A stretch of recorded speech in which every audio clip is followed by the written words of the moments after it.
ప్రేక్షకులకి ఆ లలితాంబిక అమ్మవారి యొక్క అనుగ్రహం పరిపూర్ణంగా కలగాలన్న స్ఫూర్తి కోరుకుంటూ మనం ఈరోజు ఆగస్టు మాసంలో ద్వాదశ లగ్నాల వారికి మరియు రాసుల వారికి ఏ విధంగా ఉండబోతుంది, ఎటువంటి విషయాల పట్ల మీరు జాగ్రత్త వహించాలి, మరియు ఏ దేవతారాధన చేసుకోవాలి, ఏ విషయాల్లో బాగా కలిసి వస్తుంది అనేటువంటి విషయాలు చెప్తుంది నేనైనప్పటికీ కూడా చెప్పేసిన సాక్షాత్ లలిత అమ్మవారిగా భావిస్తూ ముందుగా అసలు గ్రహస్థితి ఎలా ఉంది.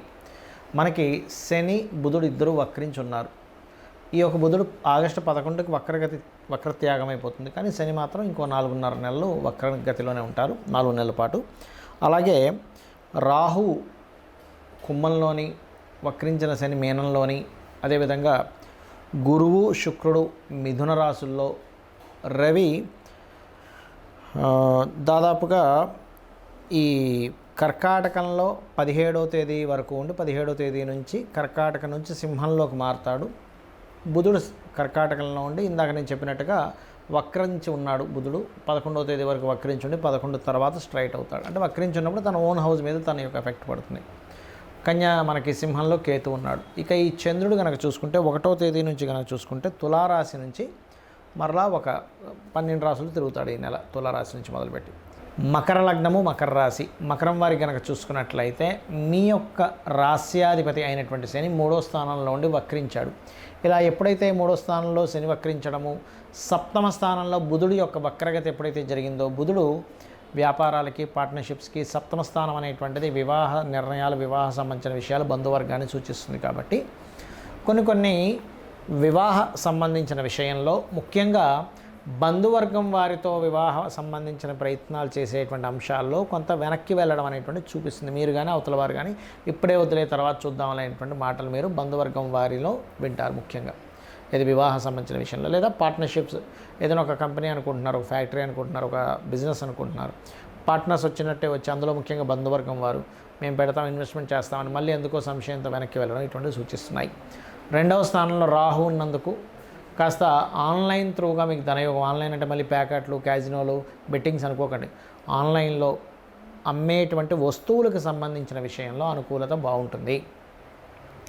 అలాగే 3వ స్థానం ఏదైతే ఉందో, 3లో ఉన్నటువంటి గ్రహాల యొక్క స్థితిగతులు కనుక చూసుకున్నట్లయితే 3లో శని వక్రించినందుకు మీకు ఏలినాడు శని అయిపోయి 3లోకి వెళ్ళిపోయింది అనుకుంది, మళ్ళీ వెనక్కి వస్తుంది. కాబట్టి మీరు ఎవరికైనా ధనాన్ని ఇచ్చేటప్పుడు, ఎందుకంటే రాహు ఉండి శని వచ్చినప్పుడు ఫ్రాడ్స్ జరుగుతాయి ఫైనాన్షియల్ మ్యాటర్స్ విషయంలో, అటువంటి విషయాల పట్ల కాస్త జాగ్రత్తగా ఉండండి ముఖ్యంగా. అలాగే కొంత అన్నదమ్ముల విషయాల్లోని కొంత ధైర్యం చేయడము, అంటే ఇక్కడ మీరు గమనించినట్లయితే 3లో ఉండే గ్రహం వక్రించినందుకు, అది 2లో ఉండే రాహువును కలుస్తున్నందుకు, మరియు గురువు కూడా శుక్రుడితో కలిసినందుకు కొన్ని మనకి గొడవలు ఎందుకులే, సామరస్యంగా క్లియర్ చేసుకుందాము. ఎందుకంటే పరాక్రమ స్థానంలో శుక్ర గురువులు ఉన్నప్పుడు సామరస్యంగా క్లియర్ చేసుకుందాం అనుకుంటారు. కాకపోతే ఇక్కడ శుక్రుడు 6లో ఉన్నప్పుడు స్త్రీ మూలకంగా కూడా కొంతవరకు శత్రుత్వాలు ఏర్పడుతూ ఉంటాయి. ఈ యొక్క అంశాలలో కాస్త జాగ్రత్తగా ఉండండి ప్రధానంగా. అలాగే అష్టమకేతు ఉన్నందుకు కాస్త మీకు పూర్వీకుల ఆస్తులకు సంబంధించిన విషయంలో కొంత జాగ్రత్తగా ఉండాలి. గురువుల నుంచి లేకపోతే తండ్రి గారి నుంచి కొంతవరకు కోపాన్ని, అంటే వారి కోపానికి గురవుతారు మీరు, ఆ యొక్క విషయంలో చాలా జాగ్రత్తగా ఉండండి.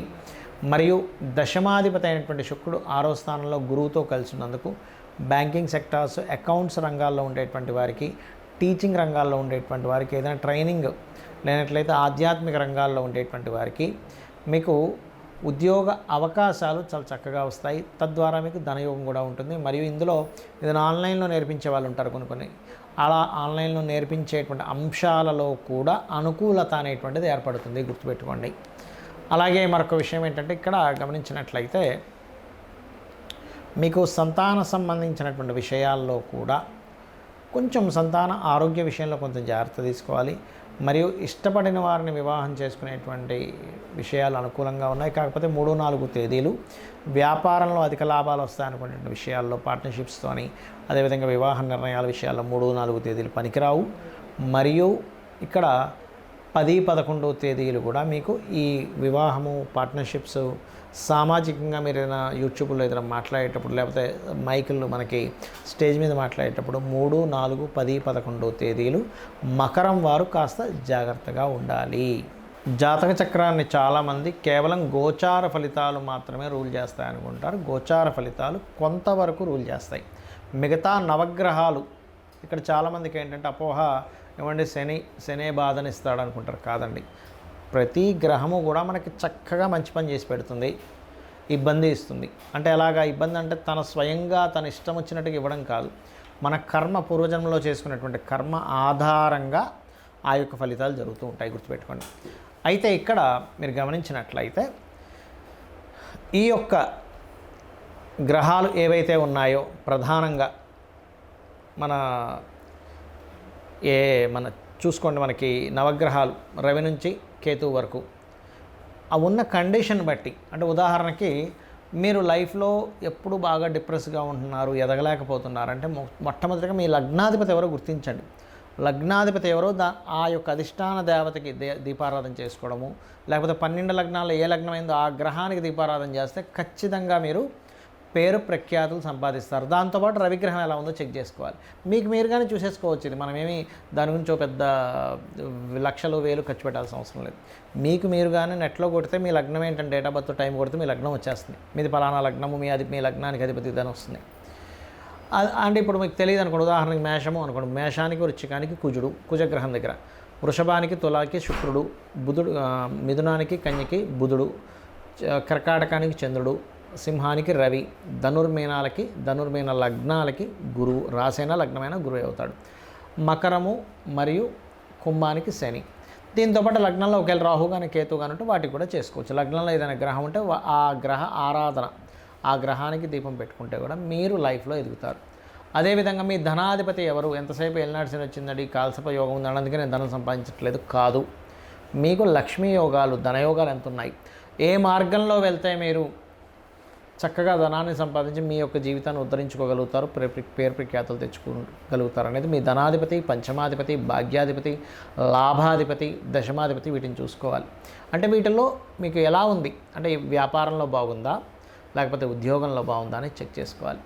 అదేవిధంగా మీరు మీ యొక్క జన్మజాతకంలో ఒక్కొక్కసారి చూడండి, అన్నదమ్ములు సహకరించారు, లేకపోతే మీరు చేసే ఏ ప్రయత్నమైనా ఫెయిల్ అవుతూ ఉంటుంది. అప్పుడు 3వ అధిపతిని అసలు మీ జన్మజాతకంలో అసలు గృహయోగం ఉందా లేదో చెక్ చేసుకోవాలి. చాలామంది తెలియక గృహయోగం లేనటువంటి వారు బలవంతంగా ఏదో స్థలాన్ని తీసుకున్నప్పుడు వాళ్ళు డౌన్ఫాల్ అవుతూ ఉంటారు. అలా లేనప్పుడు మీ జీవిత భాగస్వామి లేదా మీ పిల్లల పేర్ల మీద కొనుక్కోవాలి. వెహికల్ కొనుక్కున్నా దాని ఎఫెక్ట్ చూపిస్తూ ఉంటుంది, గుర్తుపెట్టుకోండి. ఒక యోగం ఎప్పుడుంది, ఎప్పుడు తీసుకోవాలనేది ఒక ఎత్తు అయితే ఉంటే కనుక అందులో ఏ ఫేసింగ్ తీసుకోవాలి, ఫేసింగ్ ఈజ్ మోస్ట్ ఇంపార్టెంట్. ఇక్కడ 4 ఉండేటువంటి ఈస్ట్, వెస్ట్, నార్త్, సౌత్ 4 మంచివే, కానీ మీకు ఏది పనికి వస్తుంది ఈజ్ మోస్ట్ ఇంపార్టెంట్. అదేవిధంగా సంతాన అభివృద్ధికి ఏం చేయాలి, మీకు వివాహ సంబంధించిన సమయాలు ఎప్పుడు కరెక్ట్గా ఉన్నాయి, ఎప్పుడు సరైన సమయాలు కదా తెలుసుకొని వివాహం చేయాలి. ఊరికే పాయింట్లు కలిసాయి ముహూర్తాలు పెట్టేసుకుందాం ఇవి కాదండి, గుర్తుపెట్టుకోండి. అలాగే ఆకస్మిక సంఘటనలు మీ లైఫ్లో ఏమైనా ఉన్నాయా, మీ అష్టమాధిపతి చెప్తాడు. అష్టమాధిపతి ఎంత పాడైతే ఆకస్మిక సంఘటనలు ఎక్కువ జరుగుతుంటాయి వాళ్ళ లైఫ్లో. 9th లార్డ్ అంటే మీ యొక్క భాగ్యాధిపతిని బట్టి మీ తండ్రులు, గురువులు యొక్క సపోర్ట్, దైవానుగ్రహం 9వ స్థానంలో ఉంటుంది. వృత్తి 10వ స్థానం.